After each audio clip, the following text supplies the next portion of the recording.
Hello my beautiful viewers, अस्सलाम वालेकुम, नमस्ते, सत श्री अकाल, खुशामदीद। आप सभी का चैनल पर बहुत स्वागत है। उम्मीद करती हूँ, दुआ करती हूँ कि आप सब लोग खैरियत से हों। देश और दुनिया में जो चल रहा है उस पर भी नजर बनाए हुए होंगे। और देश और दुनिया से निकलकर अगर हम बात करें तो स्पेस, अंतरिक्ष की आज हम बात करेंगे। और इस पूरे मुद्दे पर बात करने के लिए जो भी आज हम बात करने जा रहे हैं उसके लिए हमारे साथ जुड़े हैं डार जावेद साहब। सर, आपका बहुत बहुत शुक्रिया कि आपने वक्त दिया। Thank you so much sir. कैसे हैं? Thank you so much, Yasmin Hafiz, for giving me this opportunity to speak. Thank you. Thank you so much sir कि आपने वक्त दिया। और आज हम बात करेंगे अंतरिक्ष की, हम बात करेंगे स्पेस की, और हम बात करेंगे सुनीता विलियम्स, भारतीय मूल की सुनीता विलियम्स और उनके एक साथी बुच विल्मोर, जो कि अंतरिक्ष में फंस गए हैं। और बहुत सारे खबरें इससे जुड़ी हुई आ रही हैं कि वो कैसे वापस आएंगे धरती पर। और एक सबसे बड़ी चिंता है कि जिस स्पेस क्राफ्ट में वो गए, जिस रॉकेट से वो गए हैं, उसके अंदर तकनीकी खराबी आ गई है। और इसके बाद से बहुत ज्यादा सवाल खड़े हो रहे हैं कि ये किसकी गलती है, कैसे सुनीता विलियम्स की वापसी होगी, और क्या आज के इस साइंस एंड टेक्नोलॉजी से लबरेज दुनिया के लिए ये कितना बड़ा चिंता का विषय है। देखिए यास्मीन, ये जो अनसर्टेनिटी रही आज के बोइंग स्टार लाइनर स्पेसक्राफ्ट जो है, जिसने दो एस्ट्रोनॉट्स को, Sunita Williams Indian origin and बच विल्मोर को इंटरनेशनल स्पेस स्टेशन लिया था ऑन जून 5 को। इनिशियली इनका जो शेड्यूल था रिटर्न का था वो 26 जून को था, लेकिन अब जो है ये journey that has been postponed due to technical problem. Timeline इसका क्या है थोड़ा बहुत मैं आपको बता दूंगा। जून 5 को बोइंग स्टार लाइनर क्राफ्ट जो है सक्सेसफुली लॉन्च किया गया, इंटरनेशनल स्पेस स्टेशन पर डॉक हो गया। प्लान था कि जो एस्ट्रोनॉट्स हैं they were suppose to return earth on June 26, लेकिन डिले क्यों हो गया? अब प्रॉब्लम क्या है? तीन तरह की प्रॉब्लम देखने को मिली, टेक्निकल प्रॉब्लम। सबसे पहला कि थ्रस्टर फेलियर।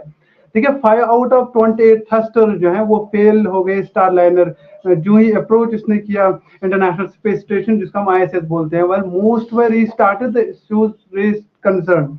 अब थ्रस्टर जो है ये हेल्प करता है, बहुत इंपॉर्टेंट कंपोनेंट होता है, पार्ट होता है किसी भी स्पेस क्राफ्ट का, एंड इसका जो आगे जाने में यानी टू एंड फ्रो करने में हेल्प करता है। और इसका फेलियर होना एक बहुत बड़ी प्रॉब्लम है, ये टेक्निकल ग्लिच है। और 5 थ्रस्टर जो है फेल हो गए थे, और वो रेज कंसर्न करना है कि अर्थ पर आने में कोई गड़बड़ हो सकता है। दूसरा कि हीलियम का लीक का इशू है। जैसे जब से हीलियम लीक इसका बहुत बड़ा एक इशू हुआ, वो स्टार्ट से ही हो गया। हीलियम लीक जो है वो यूज किया जाता है to pressurise the fuel for the thrusters. These leaks occurred at the launch and during the flight.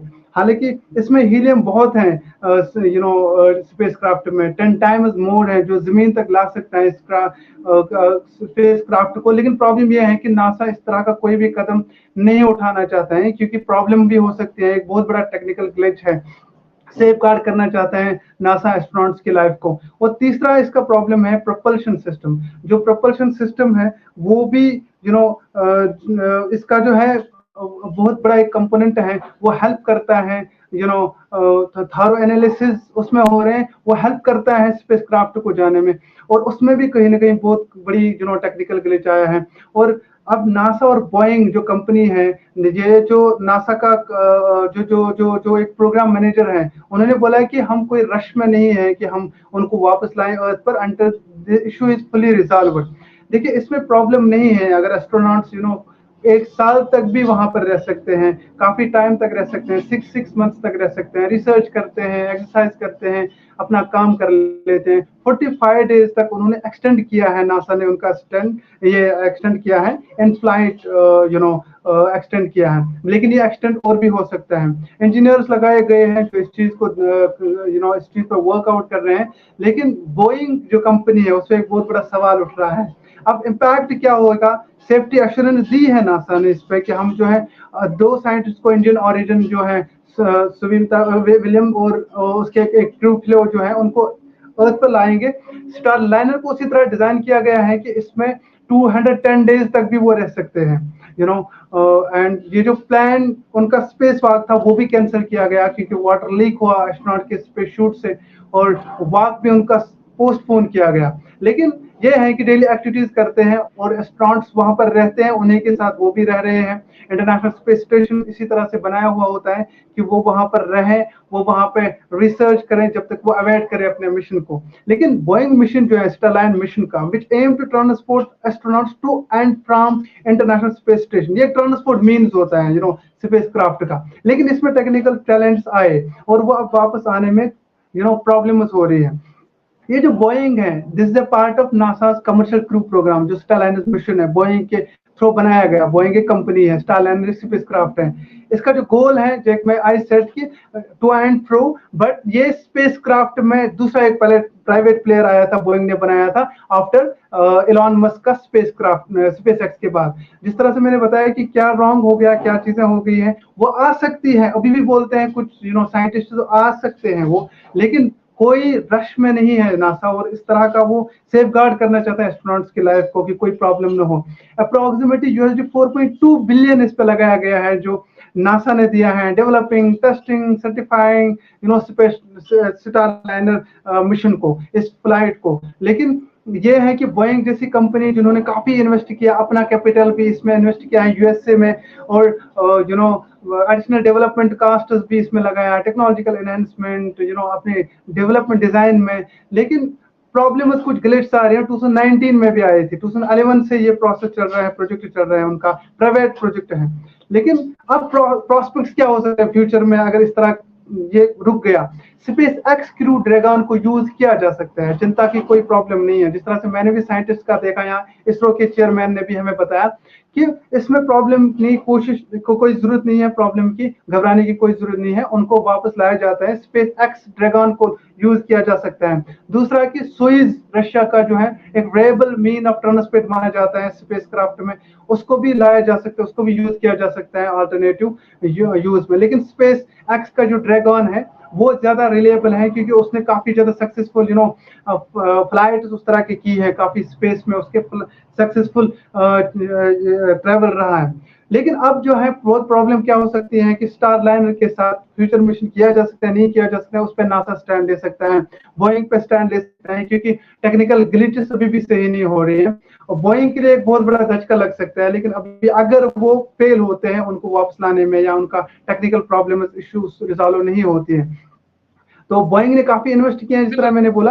और ये फर्स्ट ऑफ इट्स काइंड है कि अब जो है नासा यूज कर रहा है इंटरनेशनल स्पेस स्टेशन पर लेने के लिए प्राइवेट प्लेयर्स को, जिसमें आपका बोइंग है एक कंपनी जो स्टारलाइन मिशन चला रहा है, और जिसमें दूसरा है हमारा इलॉन मस्क का स्पेस एक्स, जिसमें वो स्पेसक्राफ्ट डिफरेंट क्रू को ले जा रहा है। तो अब देखना ये है कि किस हद तक ये कामयाब रहता है। लेकिन प्रॉब्लम नहीं है कि उनका अगर वहां पर रहना एक्सटेंड किया जाता है, हर तरह की फैसिलिटीज वहां पे मौजूद होती है, और वहां पे ऑलरेडी एस्ट्रोनॉट्स हैं जो साल तक रहते हैं, 6 मंथ 7 मंथ तक रहते हैं। और आपने काफी तकनीकी बात हमें बताई है, और इस वक्त जब से ये खबर सामने आई है कि सुनीता विलियम्स जो है वो स्पेस में स्टक हो गई हैं, वहां से उनकी वापसी कैसे होगी, और उसको लेकर बड़ी बड़ा चढ़ा के भी अब आप तो बता रहे हैं कि स्पेस लाइनर को इस तरह से डिजाइन किया गया है कि उसके अंदर 210 दिन तक, लगभग 210 डेज तक वहां पर आप सर्वाइव कर सकते हैं। लेकिन जो खबरें हैं उससे संबंधित तो ऐसा लगता है कि जैसे वापसी के सारे दरवाजे बंद हो गए हैं, और इसी समय देखा जा रहा है कि इस वक्त भारत की ही कल्पना चावला को बहुत याद किया जा रहा है, क्योंकि जब वो कोलंबिया स्पेस शटल से जब गई थी और वो ऑपरेशन जो है वो फेल हो गया था, और हमने कल्पना चावला को खो दिया था। और आज वही लोगों के दिल में एक डर भी है कि क्या सुनीता विलियम्स के साथ भी खुदा ना खास्ता ऐसा कुछ तो नहीं होगा। अब आपने जैसे कि बताया कि ये एक तकनीकी खराबी है, और मैं देख भी रही थी कि जो बोइंग का ये नया जो ये स्पेस कैप्सूल है स्टार लाइनर, इसमें जो प्रॉब्लम्स आई हैं, तो सुनीता विलियम्स इसको वहां पर इन टेक्निकल इश्यूज को भी वो वहां टैकल कर रही हैं, और उसको भी वो उसका भी समाधान खोज रही हैं। तो ऐसी भी बहुत सारी न्यूज आई। और जैसे कि आपने इसरो के चीफ एस सोमनाथ जी का जो बयान उनका कहा, कि उन्होंने भी ये कहा कि ऐसा कोई परेशानी की बात नहीं है, सुनीता विलियम्स जी जो है वो वापस आएंगी, और उनके साथी एस्ट्रोनॉट वापस आएंगे। लेकिन सबसे बड़ा उन्होंने सवाल जो कहा, जो सबसे बड़ा जो इस वक्त चिंता का विषय होना चाहिए, वो ये होना चाहिए कि ये जो पूरा क्रू मॉड्यूल है, तो इसके सफल टेस्ट, इसका सही परीक्षण हो, और जो इसमें जो जाएं उनकी सफल वापसी हो, उनकी सुरक्षित वापसी हो। इसकी एबिलिटी को टेस्ट किया जा रहा है, तो उसमें सफलता मिलनी चाहिए, उन्होंने इस बात को कहा। तो जैसे कि आपने कहा कि सुनीता विलियम्स की जो है वापसी जो है उसके लिए नासा ने अपना प्लान प्लान बी भी तैयार रखा होगा डेफिनेटली। लेकिन इसमें एक बड़ा एक सवाल उभर रहा है, जैसे अभी कुछ दिन पहले हमने सुना था कि इंटरनेशनल स्पेस स्टेशन में सुपर बग की खबर सामने आई थी। फिर उसके बाद आया कि बोइंग और ये एलन मस्क के बीच में जो स्पेस वॉर है, ये कहीं न कहीं उसका भी एक नतीजा है। अब जैसे आप कह रहे हैं कि जो स्पेस एक्स क्राफ्ट है वो ज़्यादा उसके लिए ज़्यादा रिलायबल है और उसकी भी मदद ली जा सकती है। तो ऐसे रेस्क्यू के लिए और प्लान बी क्या है? और यहाँ तक खबर सुन रही थी मैं कि इसमें नासा जो है वो चाइना की भी मदद दे सकता है, रशिया की भी मदद दे सकता है। तो उनके प्लान बी में कई सारे ऑप्शन हैं। एलन मस्क से लेकर चाइना और रशिया भी लाइन में है। जी। देखिए, वार की तो मैं बात नहीं करूँगा यहाँ, लेकिन अच्छी बात है कि अगर इंटरनेशनल लेवल पर प्राइवेट प्लेयर्स को भी उस तरह का एक्सप्लोर करने के लिए, स्पेस को एक्सप्लोर करने के लिए अलाउ किया जाता है, क्योंकि काफ़ी मेहनत होती है इसके पीछे। और इंटरनेशनल स्पेस ऑर्गेनाइजेशन या नासा जैसी स्पेस एजेंसी जो है, वो इसमें फंड भी करते हैं और उनका बाज़ाब्ते तौर पर एक कॉन्ट्रैक्ट बनता है। चाहे वो स्पेस एक्स हो, इनका इलॉन मस्क का, चाहे वो बोइंग का हो, एक कॉन्ट्रैक्ट के थ्रू जाता है। और नासा का जो है वो भी इसमें अपना फंड देते हैं, वो भी उनके इस प्रोजेक्ट में हेल्प करते हैं। तो असल मकसद ये होता है कि आउटर स्पेस को जाने, ताकि इस लाइफ में जो हम जी रहे हैं यहाँ पर, इसमें हमें हेल्प मिले, डिफरेंट तरह की हेल्प मिले, और हम आउटर स्पेस को उस पर रिसर्च करें, उसको जानने की कोशिश करें। डिफरेंट तरह की जो रिसर्च होते हैं और उनके बाद जो एविडेंसेस सामने आते हैं, तो ये अच्छी बात है। इसमें मैं वार नहीं कहूँगा, या इसमें स्पेस वार ही हम क्या कह सकते हैं। जो भी मुल्क या जो भी इंडिविजुअल अपनी कंपनी को या इस तरह जो काम करते हैं, ये बहुत बड़ी कंट्रीब्यूशन है ह्यूमंस के लिए, बहुत बड़ी कंट्रीब्यूशन है वर्ल्ड के लिए। लेकिन इसमें काफ़ी, जिस तरह से आपने बताया, काफ़ी चीज़ें और भी हो सकती हैं। लेकिन मेरे नज़दीक जो मेरी एनालिसिस है, जो मेरी स्टडी है, उसमें मैंने ये 2-3 चीज़ें आपको बताई कि क्या हो सकता है। उनका स्टे एक्सटेंड किया जा सकता है, क्योंकि वो बोइंग में गए थे। बोइंग का एक कॉन्ट्रैक्ट है, काफ़ी पैसा, जिस तरह मैंने बताया 4.2 बिलियन खर्च हुआ है उसको बनाने में, इस प्रोजेक्ट को।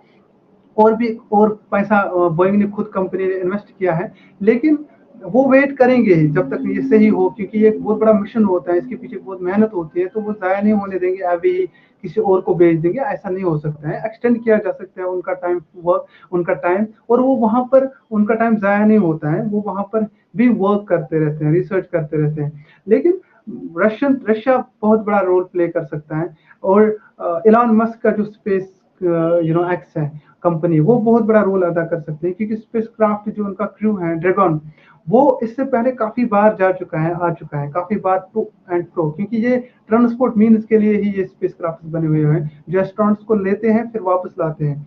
तो उन्होंने काफी बार वो चीजें की हैं, प्रैक्टिस की हैं। उनका टेस्ट भी बहुत अच्छे से गया। उन्होंने फिर जब रियलिटी में की हैं चीजें, तो वो भी सही हो गया। तो इसीलिए घबराने की कोई जरूरत नहीं है। लेकिन सबसे बड़ी चीज़ ये है कि सुनीता विलियम हो या विलोर हो, इन दोनों की कंट्रीब्यूशन है, और बहुत बड़ी कंट्रीब्यूशन है। अगर आप देखेंगे, अगर आप इनका रिसर्च चेक करेंगे, तो बहुत चीज़ें आपको मिलेंगे जो उन्होंने भी दुनिया को बताई हैं। जो उन्होंने नासा नेशनल एरोनॉटिक्स को या इंटरनेशनल स्पेस स्टेशन में कलम बंद किए हैं, जो रिसर्चर्स हैं, वो कहीं न कहीं हर तरह की दुनिया के लोगों को हेल्प कर रहे हैं, और हमारे इंडियन स्पेस रिसर्च ऑर्गेनाइजेशन को भी हेल्प मिल रहा है। तो इसीलिए जो सोमनाथ जैसे, सोमनाथ सर जो है इंडियन स्पेस रिसर्च ऑर्गेनाइजेशन के, उनका वो चेयरमैन है, वो बहुत बड़े साइंटिस्ट हैं।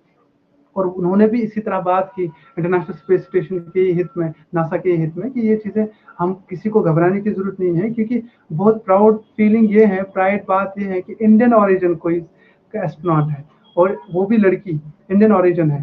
तो एक फख्र की बात होती है कि जब अपने मुल्क का कोई स्पेस में एक रिसर्च के लिए जाता है, स्पेस एस्ट्रोनॉट बन जाता है। और हम यही आशा करते हैं कि बहुत जल्द ज़मीन पर वापस आ जाएंगे अपने ऑर्बिट पर। और ये कठिन रास्ता तो है ही, लेकिन ऐसा भी नहीं है कि नासा या इंडियन स्पेस स्टेशन जो है वो इस पर वर्कआउट नहीं कर रहा है। और एक न्यूज़ में मैंने ये भी देखा कि दुनिया भर की जितने भी स्पेस स्टेशन है, वो सब मिलकर अब इस पे एक मीटिंग कर रहे हैं कि किस तरह से हम क्या चीज़ें करें, ताकि उनको भी सेफली ज़मीन पर लाएं, क्योंकि एक शॉर्ट ट्रिप था कुछ दिनों का, और उसके लिए उनका आना बहुत ज़रूरी है। Thank you. एग्जैक्टली जैसे आपने पूरा ये मामला हमें समझाया है, एक बात आती है जहन में कि सारी दुनिया जो है वो इस वक्त साइंस और टेक्नोलॉजी से लबरेज हो रही है। हर व्यक्ति जो है वो विज्ञान और तकनीकी के फायदे उठाना चाहता है, और जाहिर सी बात है हर सब आकर्षित हो रहे हैं, लेकिन कहते हैं कि कुदरत के आगे किसी की नहीं चलती है। जब इस पूरे मिशन की बात आ रही थी, तो 5 मई को ये फाइनल हुआ था, उसके बाद वो डिले हुआ और करते-करते ये मिशन जो है वो जून में फाइनलाइज़ हुआ और उसके बाद हमने देखा कि सुनीता विलियम्स और उनके साथी अंतरिक्ष में जाते हैं। लेकिन उसके बाद फिर ये इस तरह का एक तकनीकी समस्या सामने आई और उसको लेकर हमारे इसरो चीफ उन्होंने भी अपना बयान दिया। और अच्छी खबर आप जैसे आप भी बता रहे हैं और उन्होंने भी कहा कि सुनीता विलियम्स की वापसी तो होगी, डेफ़िनेटली होगी। जहाँ तक उनका पूरा कहने का तात्पर्य था, वो यही था कि आसार पूरे हैं कि वापसी होगी। लेकिन उसमें जो सबसे बड़ा चिंता का विषय है, जो जिस स्पेस से स्पेस क्राफ्ट से वो गई हैं, उसका वो कितना सफल रहेगा, उसका टेस्ट जो है और उसकी एबिलिटी जो है, वो चेक की जा रही है। तो वहाँ पर उसमें वो समस्या आई है। तो जैसे मैंने अभी शुरू में ही कहा कि साइंस और टेक्नोलॉजी से लबरेज हो रही है दुनिया और इसमें नासा हुआ या चाइनीज़ और रशियन स्पेस एजेंसीज़ हुई, इनका आप कितना बड़ा रोल देखते हैं? और साथ ही साथ ये कितना बड़ा एक फ़िक्र का चिंता का विषय आप देख रहे हैं कि इस तरह से स्पेस में जाकर एस्ट्रोनॉट का फँस जाना, क्योंकि हमने पहले भी देखा, हमने इसमें कल्पना चावला को खोया और आज यही मुद्दा जब आ रहा है सामने, तो साइंस और टेक्नोलॉजी में इस तरह की समस्या का आ जाना, कैसे देख रहे हैं? क्या एक बहुत बड़े फ़िक्र की बात है या आपको लगता है कि नहीं, ये तो एक छोटी-सी बात है और इसको एक बहुत बड़ा हव्वा बनाया जा रहा है या खबर बनाई जा रही है? ये देखिए जो कि देखा भी देखिए जा रहा है। यास्मीन, जी। की बात है, देखिए आज से 50 साल पहले, 50 वर्ष पहले इस तरह का वाक़ा पेश हुआ आया था, ठीक है? और आज हमें सेकंड टाइम इस तरह का वाक़ा देखने को मिल रहा है, लेकिन अभी और उसमें फ़र्क है। अभी साइंस बहुत स्पेस साइंस की मैं बात करूँ तो अभी बहुत आगे है और अभी हमारे पास बहुत ऑप्शंस हैं, अवेलेबिलिटीज़ है कि हम वो चीज़ें कर सकते हैं जो हम 50 ईयर पहले नहीं कर सकते। जो इंटरनेशनल सेंटर जो है, इंटरनेशनल स्पेस सेंटर जिसको हम आईएसएस कहते हैं, वो भी इस तरह अभी इक्विप हुआ है फुल्ली कि वहाँ पर सालों साल तक इंसान रह सकता है। 1 साल तक रह सकते हैं, 6 मंथ से पार हो सकता है, वो वहाँ रहे भी हैं एस्ट्रोनॉट्स। तो उसको इस तरह से इक्विप किया गया है। तो वो एक सबसे पहला वो मिथ बस्ट होता है कि नहीं जी वहाँ पर रहेंगे, 4 दिन लेट हो जाएगा तो क्या होगा? वो खत्म हो गया वो सेकंड चीज़।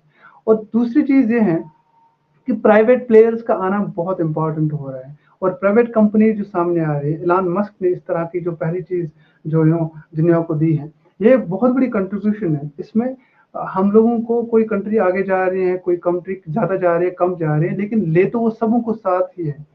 इंडिया जो इंटरनेशनल स्पेस सेंटर है या जो नासा है, उसका एक बहुत बड़ा कंट्रीब्यूशन है, चाहे चाइना हो, चाहे रशिया हो, चाहे फ्रांस हो, चाहे इंडिया हो। उन हम सबको नासा ने ही हेल्प किया है, मॉडरेट किया है, चीज़ों को आगे लेने में उनका एक बहुत बड़ा हाथ है, तो उसको हम इग्नोर नहीं कर सकते। रही बात चाइना की या रशिया की, देखिए स्पेस वार हो सकता है, लेकिन वार ज़मीन पर ही हम लड़ते हैं, ऊपर जाके कोई नहीं लड़ता है। स्पेस वार में ये है कि हम बोलते हैं कि नहीं जी हमें 10 ये एक बॉलीवुड मूवी जिस तरह होती है ना, शाहरुख खान कहता है कि मैं ईद पे मूवी रिलीज करूंगा और सलमान कहता है कि मैं उससे पहले 4 दिन मूवी रिलीज करूंगा, तो किसकी ज्यादा चलेगी? इसी तरह से हमने देखा था 2023 में जब हमने अपना भेजा, हालांकि रशिया जो है वो हमसे बाद में भेज सकता था, लेकिन उन्होंने भेजा तो फेल हो गया, जी हुआ था। और हमने जब भेजा तो हम फर्स्ट कंट्री बने जिसने साउथ पोल पर अपना लैंडिंग की।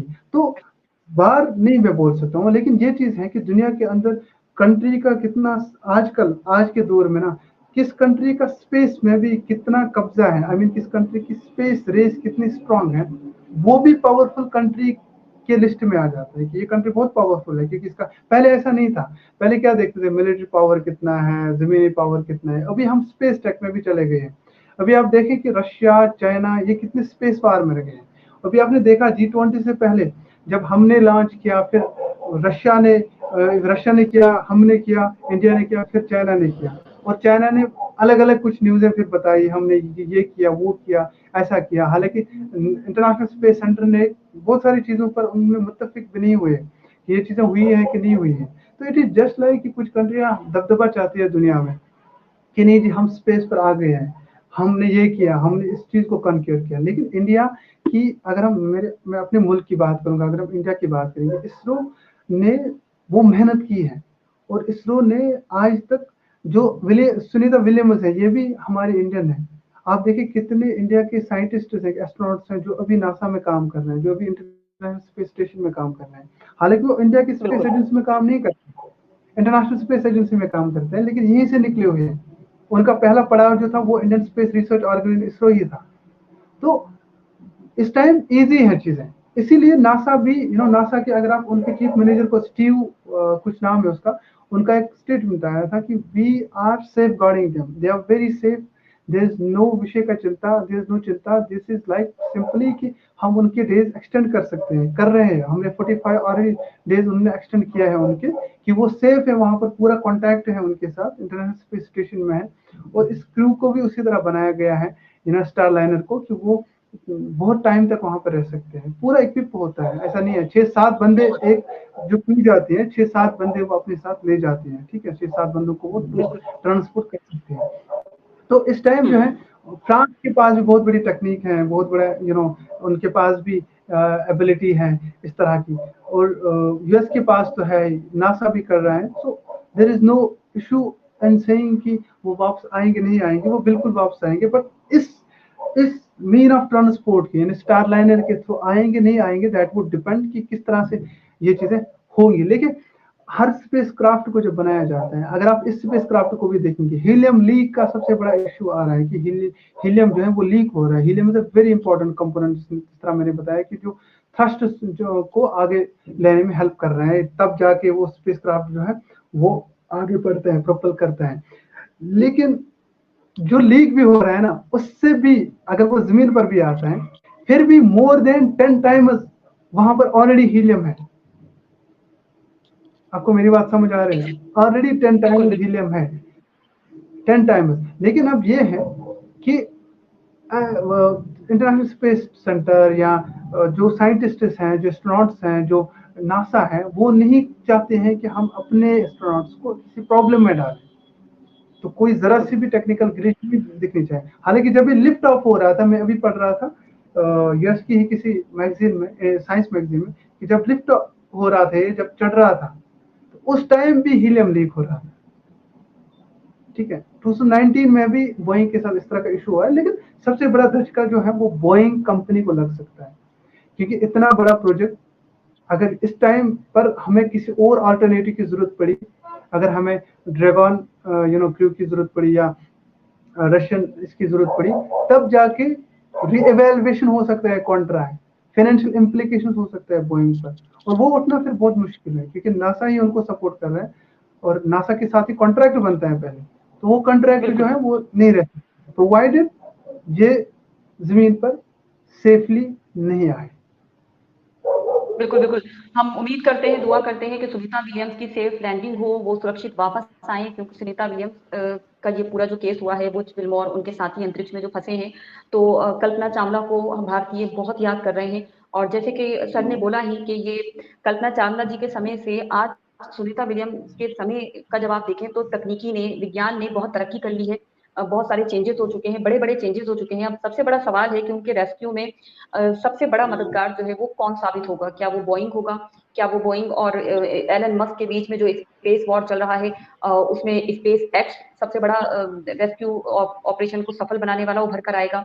या फिर वो चीन का शेंझोउ हो सकता है स्पेस क्राफ्ट, या फिर इसमें रशिया की मदद ली जाएगी? तो ये आगे आने वाले समय में देखेंगे, लेकिन हम उम्मीद करते हैं कि सुनीता विलियम्स और उनके साथी एस्ट्रोनॉट जो हैं वो धरती पर वापस आएँ। बहुत शुक्रिया सर, ये साइंस और तकनीक से जुड़ा हुआ मुद्दा है। लेकिन इसमें सबसे बड़ी बात ये आ जाती है कि कोई भी भारतीय मूल का, यानी उसके माता या पिता का ताल्लुक भारत से है, या कोई भारतीय हमारा वैज्ञानिक या हमारा कोई भी व्यक्ति भारत से जब किसी दूसरे देश में जाकर और पूरी दुनिया के लिए उनका जो योगदान होता है, जो कंट्रीब्यूशन होता है, तो उसमें हम भारतीयों का बात करना और उनकी फिक्र करना, उनके लिए चिंतित होना, ये बनता है हम लोगों का। और जाहिर सी बात है, उसी को लेकर आज इतनी हम खबरें भी पढ़ रहे हैं और इतना ज्यादा लोगों को उस पर तस्करा करते हुए देख रहे हैं। और सबसे बड़ा डर है जो कल्पना चावला के साथ हुआ, सब लोग इसी पर बात कर रहे हैं कि वो चीज जो है वो इतनी तरक्की के बाद साइंस और टेक्नोलॉजी में अब वो वापस दोहरानी नहीं चाहिए। तो ये किसकी गलती है, सर ने उस पर भी बड़ा खुलासा किया, और इसमें आगे आने वाले समय में क्या देखेंगे हम, उसके लिए इंतजार करना होगा। सर आपका बहुत शुक्रिया कि आप इस पूरे मुद्दे पर जुड़े। जो भी साइंस एंड टेक्नोलॉजी के स्टूडेंट हैं, उससे हटकर भी ये उन तमाम लोगों के लिए भी एक टॉपिक हो जाता है, तो प्लीज इस वीडियो को शेयर कीजिएगा। अपना और अपने इस प्यारे मुल्क का ख्याल रखें। Thank you so much sir, जय हिंद। Thank you, thank you, thank you.